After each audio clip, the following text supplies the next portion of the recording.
वास्तव में सच्चा साधु कौन? एक संत को एक नाविक रोज इस पार से उस पार ले जाता था। बदले में कुछ नहीं लेता था।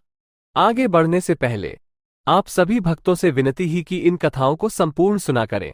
हम पूरी कोशिश करते हैं कि आप तक संपूर्ण कथा पहुंचे, और वो भी सही प्रमाणों के साथ। और अगर आपको ये अच्छी लगे तो अपने कमेंट से हमें प्रोत्साहित करें। अगर आप चैनल पर नए हैं तो इसे सब्सक्राइब करना ना भूलें। चलिए आगे बढ़ते हैं।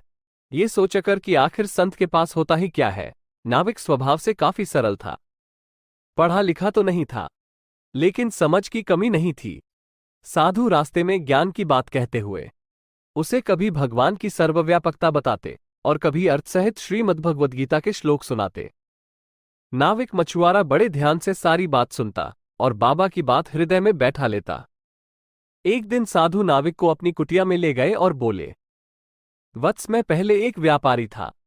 धन तो कमाया था, लेकिन अपने परिवार को आपदा से नहीं बचा पाया। अब तक मैंने ये धन अपने पास संभाल कर रखा था, लेकिन अब ये धन मुझे मेरे काम का नहीं लगता, क्योंकि मेरे पास अपना कोई नहीं रहा। तुम इसे ले लो, तुम्हारा जीवन संवर जाएगा, तेरे परिवार का भला हो जाएगा। नाविक बोला, नहीं बाबा जी, मैं ये धन नहीं ले सकता। मुफ्त का धन घर में जाते ही ये आचरण बिगाड़ देगा, फिर कोई मेहनत नहीं करेगा। आलसी जीवन, लोभ, लालच और पाप बढ़ाएगा। आप ही ने मुझे ईश्वर के बारे में बताया। इसके बाद वो ईश्वर कई बार मुझे लहरों में भी नजर आता है।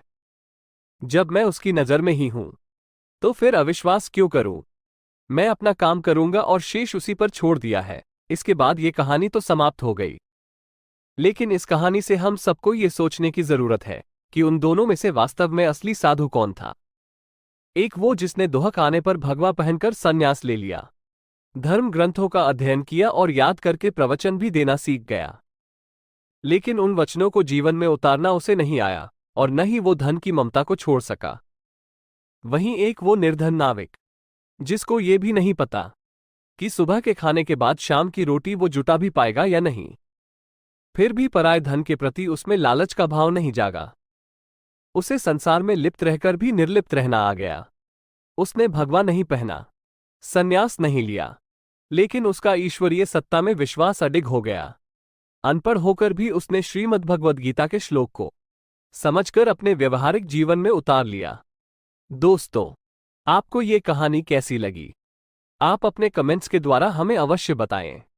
ये स्टोरी पसंद आने पर लाइक और शेयर करें। ऐसी ही और कहानियों के लिए हमें सब्सक्राइब कर लें। धन्यवाद।